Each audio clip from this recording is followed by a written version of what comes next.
Good morning, students. Now we are going to start India and the contemporary world first. This video we have discussed about the directory rules France. Now we are going to start point number 4. Did women have a revolution? Means क्या महिलाओं के लिए भी क्रांति हुई? जैसे France में क्रांति चल रही थी,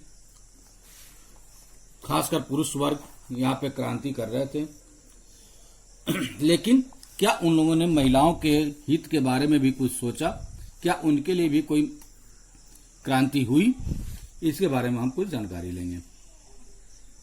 ओके, ये पर्शियन वोमेन है। Parisian women on their way to Versailles. Parisian women है जो कि वर्षा की तरफ, पेरिस से वर्षा की तरफ कूच कर रही हैं। ठीक है, इन्होंने this print is one of the many pictorial representation of the events of 5 October 1789 when women march to Versailles and brought the king back with them to Paris. तो इसमें दिखाया गया है, ये जो पिक्चर है ये है 5 अक्टूबर 1789 की, जिसमें दिखाया गया है कि जो भी औरतें हैं, जो भी लेडीज हैं, वोमेन हैं, उन्होंने पेरिस की तरफ से वर्षा की तरफ कूच किया और वहां से वापस अपने किंग को लेके आई। तो इसकी डिटेल में हम लोग देखें तो देखते हैं, from the very beginning women were active participants in the events which brought about so many important changes in French society. They hoped that their involvement would pressurize the revolutionary government to introduce measures to improve their lives. तो महिलाएं शुरुआत से ही फ्रांसीसी समाज या France के समाज में इतने आम परिवर्तन लाने वाली गतिविधियों में सक्रिय रूप से शामिल थी कि उन्हें उम्मीद थी कि उनकी भागीदारी, जो उनका इन्वॉल्वमेंट है, वो क्रांतिकारी सरकार को उनका जीवन सुधारने में एक ठोस कदम उठाने के लिए प्रेरित करेगी। ठीक है, most women of the third estate had to work for a living. जो तीसरी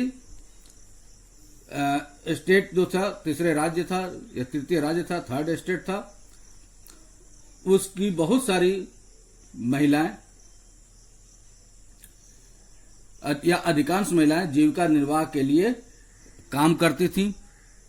ठीक है, they worked as seamstresses or laundresses, sold flowers, fruits and vegetables at the market or were employed as domestic servants in the house of prosperous people. Most women did not have access to education or job training.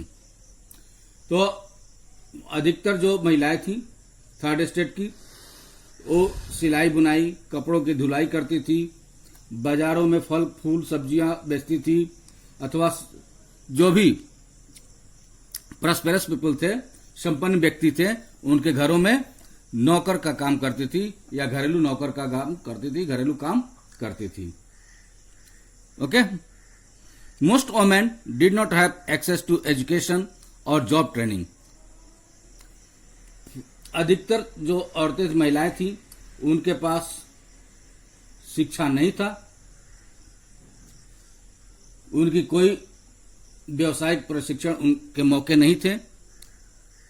ठीक है, only daughters of noble और wealthier members of the third state could study eight A convent, after which their families arranged a marriage for them. Working women had also to care for their families, that is, cook, fetch water, queue up for bread, and look after the children. Their wages were lower than those of men. तो जो पढ़ाई कौन औरतें करती थी, कौन लड़कियां करती थी? जो लड़कियां नोबल फैमिली की थी या धनी फैमिली की थी, धनी परिवार की थी, वही लड़कियां केवल कन्वेंट में एजुकेशन ले पाती थी, स्टडी कर पाती थी, और एजुकेशन के बाद उनकी जो मैरिज था उसके बाद अरेंज मैरिज कर दिया जाता था, उनका मैरिज अरेंज कर दिया जाता था, करने की इजाजत। वर्किंग वुमेन थी, वो अपने परिवार का पालन पोषण करती थी, जैसे खाना बनाना, पानी लाना, लाइन लगाकर पाव रोटी ब्रेड को लाना, बच्चों की देखरेख करना इत्यादि, ये सब काम महिलाओं की थी। और उनकी मजदूरी जो थी मेन के बराबर नहीं थी, मेन की तुलना में कम थी, पुरुषों की तुलना में उनकी मजदूरी कम थी। In order to discuss and voice their interest, women started their own political clubs and newspapers. About 60 women's clubs came up in different French cities. The Society of Revolutionary and Republican Women was the most famous of them. महिलाओं ने अपने हित को, अपने interest को बताने के लिए या उसकी हिमायत करने के लिए और उन पर चर्चा करने के लिए खुद राजनीतिक क्लब की शुरुआत की और अखबार निकाले, न्यूज़पेपर्स निकाले। यहां तक कि फ्रांस के भिन्न भिन्न शहरों में, भिन्न भिन्न सिटीज में लगभग 60 क्लब अस्तित्व में आ गए, 60 क्लब्स अस्तित्व में आ गए, जिनमें society of revolutionary and Republican women ये मुख्य क्लब था।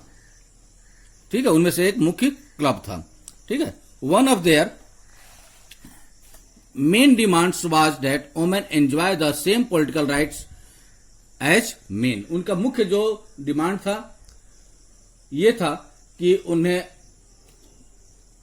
पुरुषों के समान राजनीतिक अधिकार प्राप्त होने चाहिए। Women were disappointed that the Constitution of 1791 reduced them to passive citizens.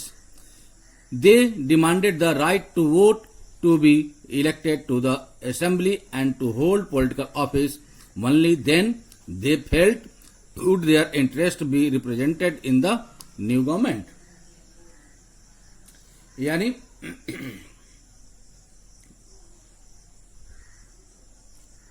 उनका अधिकार मांग रही थी, अधिकार के लिए वो संघर्ष कर रही थी, और महिलाएं इस बात से निराश हुई थी कि जो 1791 में संविधान बनाया गया था, संविधान लागू हुआ था, उनमें निष्क्रिय नागरिक का रूप माने पैसिव सिटीजन्स का दर्जा उन महिलाओं को दिया गया था। यानी मैं पहले बता चुका हूं कि पैसिव सिटीजन्स क्या होते थे कि जिनको मताधिकार का अधिकार नहीं होता था, जो मत नहीं देते थे, तो इनको निष्क्रिय नागरिक का दर्जा दिया गया था।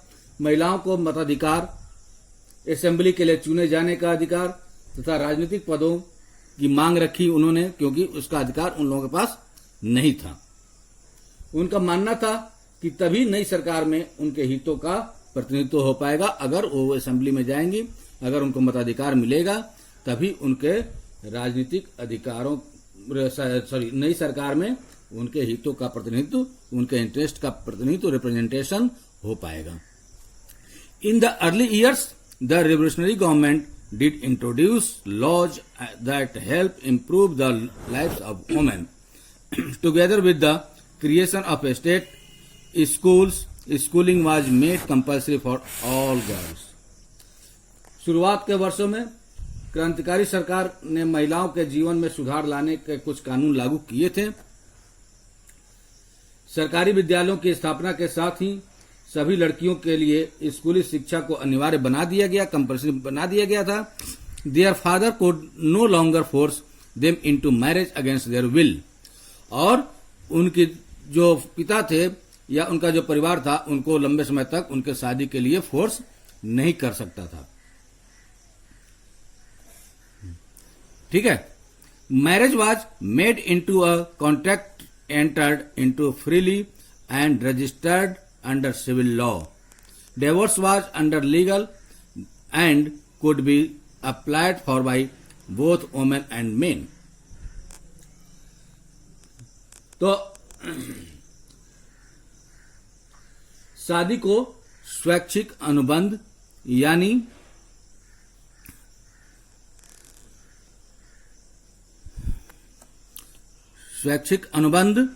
यानी फ्रीली और रजिस्टर्ड बना दिया गया, ठीक है, एक कॉन्ट्रैक्ट बना दिया गया, ये एक कॉन्ट्रैक्ट था, ठीक है, स्वैच्छिक अनुबंध,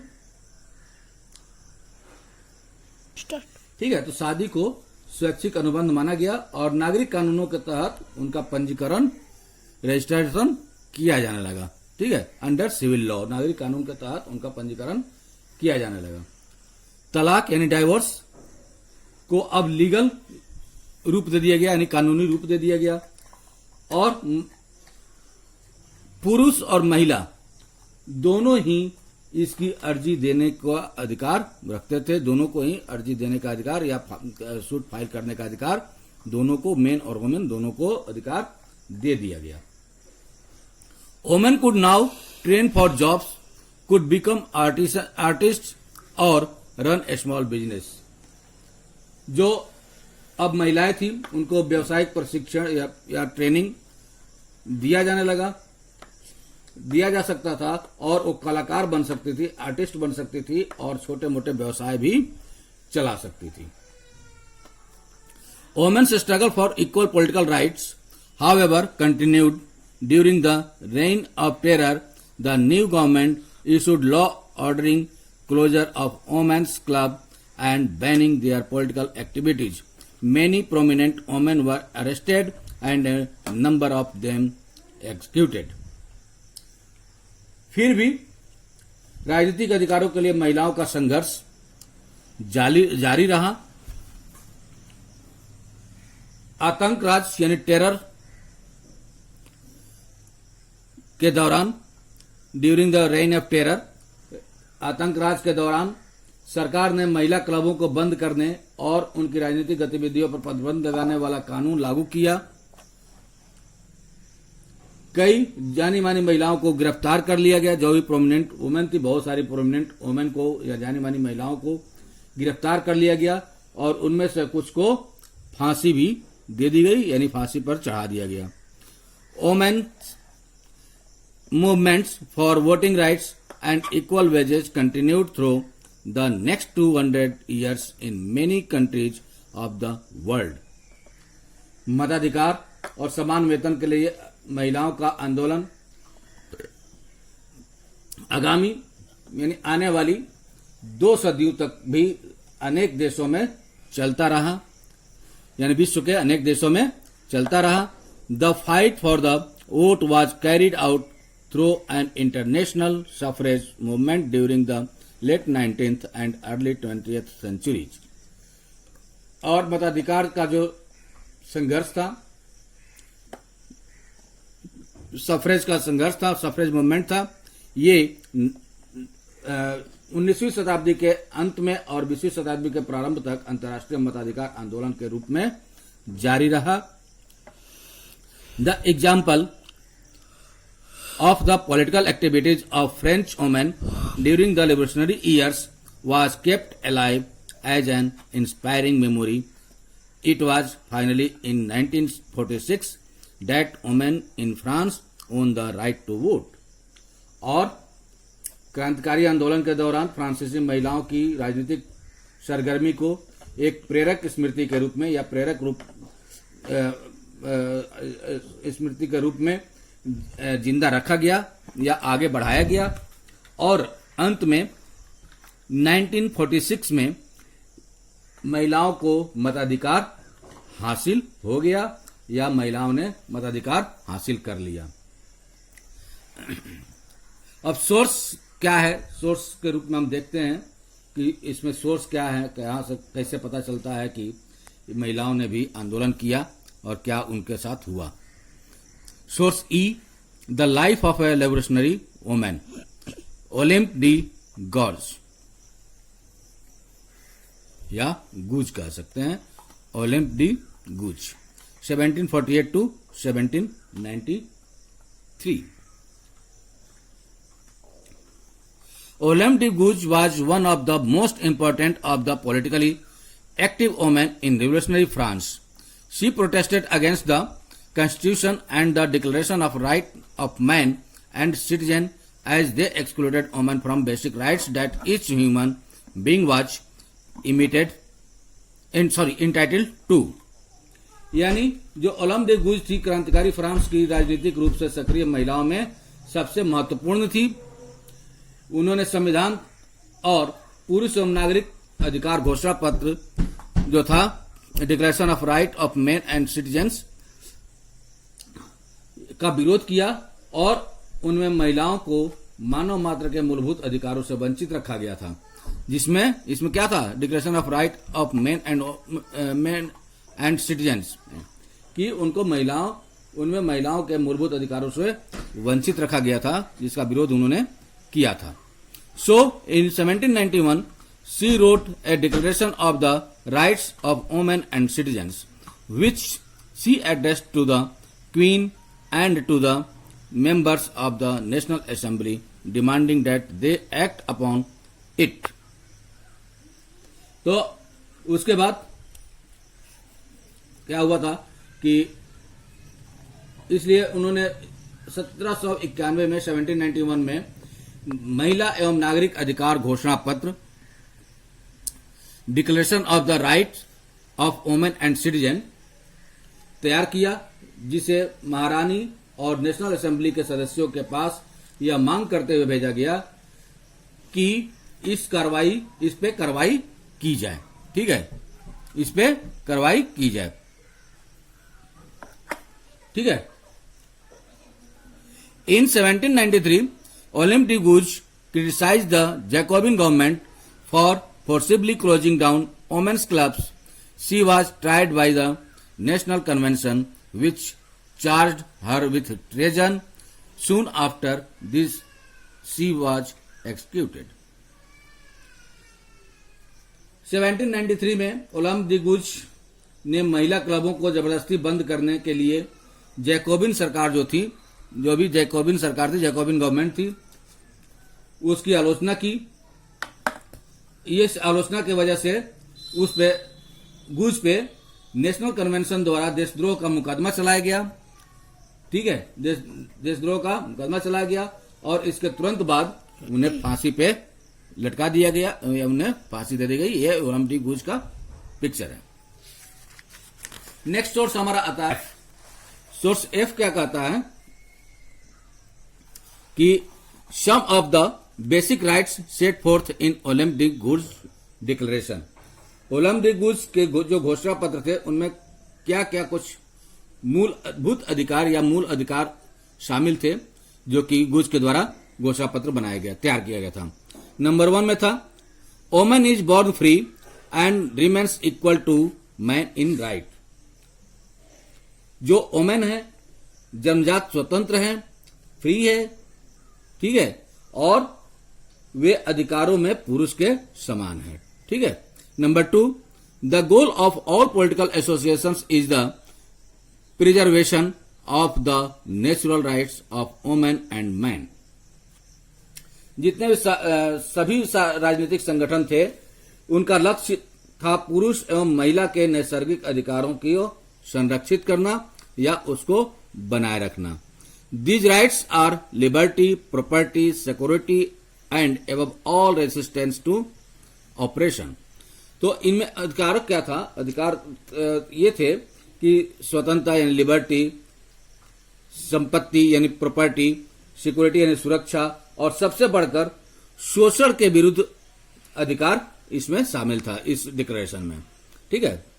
नंबर 3 में क्या था? The source of all sovereignty resides in the nation which is nothing but the union of women and man. सभी संप्रभुता का स्रोत राष्ट्र में निहित है। सॉवरेंटी मीन्स संप्रभुता का संघ राष्ट्र में निहित है, जो पुरुषों एवं महिलाओं के संघ के सिवाय कुछ नहीं है। ठीक है, ये इनका एक संघ है। ठीक है। Number 4, the law should be the expression of the general will. All female and male citizens should have a say either personally or by their representatives in its formulation. It should be the same for all.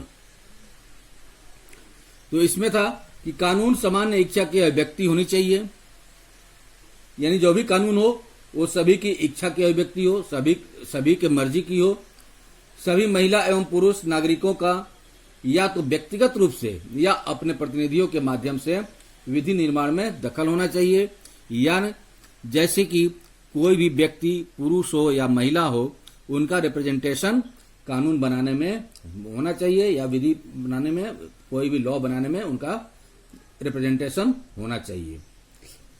ठीक है, it should be the same for all, और ये सभी के लिए, क्योंकि ये सभी के लिए था। All female and male citizens are equally entitled to all honours and public employment according to their abilities and without any other distinction than that of their talents. सभी महिला एवं पुरुष नागरिक अपनी योग्यता और प्रतिभा के बल पर समान रूप से एवं बिना किसी भेदभाव के, विदाउट एनी डिस्टिंक्शन के, हर तरह के सम्मान व सार्वजनिक पद के हकदार होने चाहिए या हकदार हैं। Number 5, no woman is an exception, she is accused, arrested and detained in cases determined by law. Women like men obey this rigorous law. कोई भी महिला, कोई भी वुमेन अपवाद नहीं है, वह विधि सम्मत प्रक्रिया द्वारा अपराधी ठहराई जा सकती है, गिरफ्तार की जा सकती है या नजरबंद की जा सकती है। पुरुषों की तरह महिलाएं भी इस कठोर कानून का पालन करें, ओबे करें। इस कठोर जो भी पालन है, रिगोरस लॉ है, उसका पालन उनको भी करना चाहिए या वो करें। ठीक है, सोर्स जी क्या कहता है? सोर्स जी कहता है कि in 1793 the Jacobin politician Chaumette sought to justify the closure of women's club on the following grounds। जो 1793 में 1793 में जैकोबिन राजनीतिज्ञ था, पॉलिटिशियन था, सोमेत, चौमेट लिखा जाता है, सोमेत पढ़ा जाता है। ठीक है, सोमेत ने किन आधारों पर महिला क्लबों को बंद करने का निर्णय किया या उचित ठहराया, वो उसने बताया था।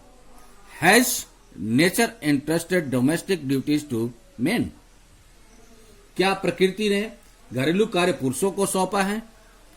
Has she given us breast to nurture babies, क्या उनको ब्रेस्ट मिला है कि बच्चों को वो दूध पिलाए? नो, नहीं।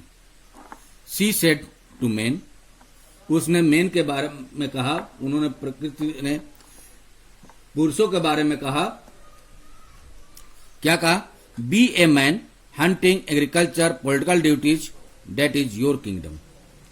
यानी पुरुष बनो, शिकार, कृषि, राजनीतिक कर्तव्य, यह तुम्हारा साम्राज्य है, तुम ये सब काम पुरुषों को ये दे दिया गया।